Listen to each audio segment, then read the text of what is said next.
Hello les girls, hello les man boss, how are you? Comment allez-vous? Moi je vais hyper super bien, just like.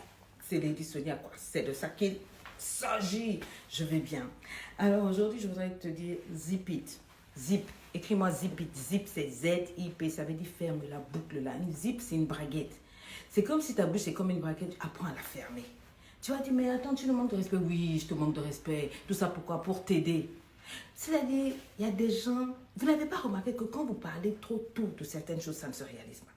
Quand vous parlez trop tôt de certains projets, ça finit par échouer. La honte reste dans votre camp. Dès que vous commencez à dire à une amie, à X, Y, que voilà, je vais faire ceci, ça devient compliqué. Mon ami, il y a des choses spirituelles. Il y a des choses dans les airs que tu ne vois pas, que tu ne comprends pas.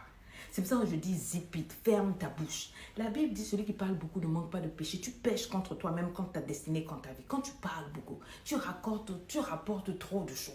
Tu dis ce qu'il ne faut même pas dire. Il y a des oreilles mauvaises qui t'écoutent. C'est pas parce qu'une bouche te sourit que ça veut dire que le cœur là est en train de te sourire. Oh non, c'est ma best, c'est ma meilleure amie. Moi, on n'a pas de secret l'une pour l'autre. Je lui dis tout. Hey, zip it. Zip, ferme-la. Écris-moi ça, ferme-la. Et t'as une copine pour dire, Lady Sonia a dit ferme-la. D'abord, je vous donne rendez-vous le 5 décembre à Abidjan, vous le savez. Et puis le 20 novembre, on sera à Paris aux Esselières. Donc ça, c'était la parenthèse, je continue. Maintenant, ça, au moins, je pouvais la zip out. Maintenant, je dis zip it. Tu veux faire quelque chose de bien. Tes rêves, tes projets, ce que tu nourris dans ton cœur, ce que Dieu a déposé dans ton cœur comme destinée. Tu n'as même pas encore commencé à réaliser. Tu vas de bouche en bouche à raconter. Les gens volent tes projets. Tu te plains. Ils ont fait. Ce n'est pas eux, c'est toi. C'est toi. Tu parles trop. Tu as la bouche trop ouverte. Ceux qui t'écoutent là, le cœur n'est pas bon. Moi, il y a beaucoup de gens. Avant, je ne comprenais pas. Je trouvais que tout le monde était bien. Tu sais, moi, j'ai grandi de manière un peu...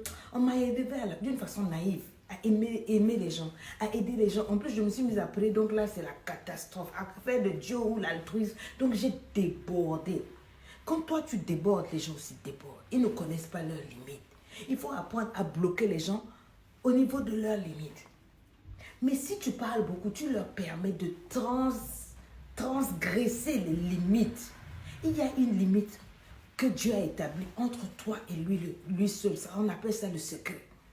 Toi, tu parles de tout, de l'intimité avec ton conjoint, ta relation qui vient à peine de commencer avec ton gars, à peine 2, 3, 4 jours. Toutes tes copines doivent savoir que tu as trouvé un nouveau gars, qui veut t'acheter une voiture, qui veut t'épouser, tout et tout. Ça ne s'arrête pas là, tu vas aller même le présenter pour dire non, ça c'est mes bêtes. Si tu m'aimes, en tout cas, il faut les aimer, il faut les accepter. Prenez son numéro, c'est votre beau. Tu fais preuve d'indiscrétion. Tu t'étonnes après quand tes copines vont là-bas derrière et elles te tapent d'eau. Elles racontent toute ta life. Elles racontent toute ta vie à ce gars-là. Tes ex, tes quoi. Et le gars maintenant ne te voit plus, il ne te sent plus. Même pas quelque temps parce que tu as livré les secrets. Tu as été trop, tu as dévoilé trop vite. Le gars ne s'est même pas présenté en famille que tu as déjà présenté par-ci, par-là, toutes tes copines, tout et tout. Donc, tes copines, elles cherchent gars, elles cherchent mari. C'est difficile. Les temps sont durs. Donc, elles sont passées derrière, elles ont fait ça propre. Elles t'ont récupéré le gars. Maintenant, tu te plains. Assieds-toi. Calm down. Sit down with yourself. Est-ce que toi-même, tu ne vois pas que ta bouche qui parle beaucoup, là, c'est ça qui te tue? Est-ce que tu ne vois pas que ta bouche, c'est une arme lourde de destruction de ta vie? Tu passes ton temps à accuser les sorciers du village, accuser ton oncle, ta tante. Mais regarde comment tu racontes ta vie. Ton mari a le projet de construire au village ou bien je ne sais pas. Vous n'avez même pas encore mis une brique. Il a seulement payé l'architecte pour commencer le dessin là, le plan. Avec le plan là, toutes tes copines ont le plan là dans leur téléphone. Tu es quel genre de femme? Tu es quel genre de personne? Quelqu'un qui n'a pas la maîtrise de sa grève, de sa bouche, de sa mâchoire. Je vous ai mis ça la dernière fois. Quand tu sens que tu as envie de parler de ta vie, là, achète un chewing-gum, 2, 3, même 10 chewing-gums, mets dans ta bouche, tu mastiques. Si tu sens que ça te démange, que tu as envie de parler. Parce que c'est pas possible. Dieu ne peut rien faire avec quelqu'un qui parle beaucoup. Il y a un monsieur qui m'avait dit, coach, moi, entre-temps, je voulais devenir franc-maçon. J'ai tout fait pour rentrer dans la franc-maçonnerie. Ils m'ont recruté, ils ont pris les papiers, ils ont fait les enquêtes et tout. Et puis, en dernier lieu, ils m'ont refusé. Et j'avais un parrain qui avait sponsorisé. Je suis allée le voir, j'ai dit, je ne comprends pas, vraiment, je voulais rentrer dans la confrérie, dans la fraternité, tout ça, parce que je veux réussir dans la vie, je veux ceci, je veux ceci. Et il a été choqué de ce que ce parrain lui a dit. Le parrain lui a dit, tu avais toutes les qualités, mais tu parlais trop. Oh, dans nous toute c'est la confrérie, il y a les secrets. Il y a des choses qu'on ne doit pas dire. On s'est rendu compte que tu parles beaucoup, tu parles trop, tu dis tout. Il savait que s'il te confiait les choses, si on te faisait rentrer dans la confrérie, les choses secrètes allaient se retrouver sur la place du marché. Oh, ça, c'est des choses lourdes, graves que l'on fait là-bas. C'est seulement ça qui a fait qu'on ne t'a pas accepté. Il y a des postes dans ce monde que tu n'auras pas parce que tu parles beaucoup. Parce que tu racontes tout, tu n'as pas de secret, tu n'as pas de privacy. Écris-moi ça. Tout ce qui te touche sort. Tu ne veux pas laisser les gens être surpris de tes œuvres, choquer les gens par tes résultats. Pourtant, c'est bon. Les gens qui ont dit que tu ne peux pas réussir, tu ne fais rien, tu n'es pas obligé d'aller les convaincre avec ta bouche. Fais tes preuves. Quand tu as réussi, tu ramènes ça. Ils sont assez, eux-mêmes disent, yes. Mais tu n'as rien fait. Tu n'as rien fait. Tu veux un visa. Tu n'as même pas, tu as seulement eu le rendez-vous à l'ambassade. Le quartier encore, moi, demain, j'ai rendez-vous à l'ambassade, moi c'est fini, vous et moi on ne se parle plus. C'est plus la même chose. Tu tapes la poitrine, tu les respectes, tu les... Alors que tu n'as même pas été à l'ambassade. Après qu'on va te virer là-bas, tu reviens, tu as même honte, tu veux te suicider. Je veux construire une maison. Tu vas acheter une voiture. Prie, grâce à ton argent, kobo,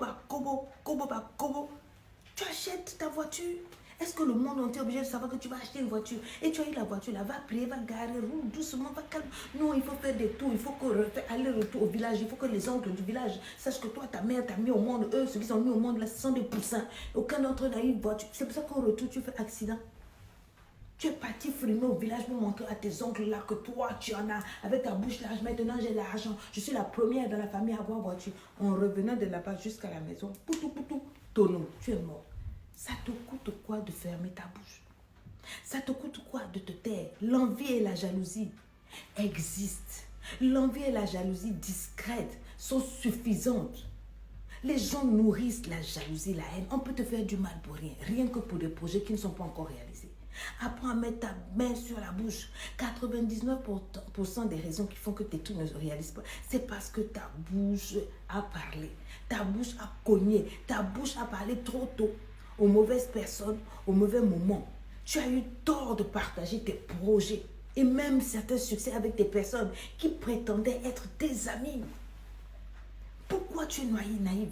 Même dans la chambre, tes copines, elles ne doivent même pas savoir ce qui se passe entre ton mari et toi au lit. Elles vont chercher à faire mieux que toi et prendre ton foyer.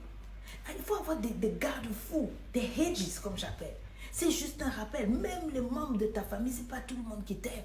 Il y a des moments où tu dois mettre ta main sur ta bouche parce que l'envie se cache dans le cœur. Tu ne peux pas voir et rien ne peut arrêter quelqu'un qui est envieux pour te faire du mal cadeau. Travaille en silence. Laisse ton succès faire du bruit. Ce n'est pas mauvais. Tu parles trop. Oh, je pars en vacances. On va à Dubaï et tout. Laisse, les gens vont te voir arriver à Dubaï. Tu fais tes photos une fois que tu es à Dubaï. Les gens vont dire, au moins tu as fait. Mais si tu parles avant de partir là, oh non, vous avez vu, moi je vais acheter la voiture là, je vais acheter l'orange au vert. Tu parles trop. C'est pour ça que la vie t'humilie comme ça. Je ne sais pas si je parle à quelqu'un. Ou tu as eu ta promotion, ou bien on t'a simplement dit, ah vraiment on apprécie votre travail, on va vous faire signer un contrat pour une promotion. Dès que tu es sorti du bureau, là, on n'a même pas signé. Tous les collègues, hey, le chef a apprécié mon travail, il a dit qu'il va me donner une promotion. Quelqu'un à qui tu parles, qui est là, ça fait 35 ans, qui n'a même pas eu juste un merci, une félicitation. Tu dois lui raconter ça, tu t'attends à quoi? Vous creusez vos propres tombes, vous les femmes, vous les hommes, mettez la main sur la bouche. Tu veux réussir, mettre ta main sur la bouche. Moi, j'ai compris ça. Au début, quand je venais sur les réseaux sociaux, je parlais, je faisais mes trucs. J'ai vu comment les gens ont non seulement récupéré mes trucs, ils ont pris mes secrets, mes concepts, mes trucs. Ils se sont assis, ils m'ont fait, excusez-moi, ils m'ont... J'ai compris. Jusqu'au jour où le Seigneur dit, toi avec ton cœur là, les gens te détestent.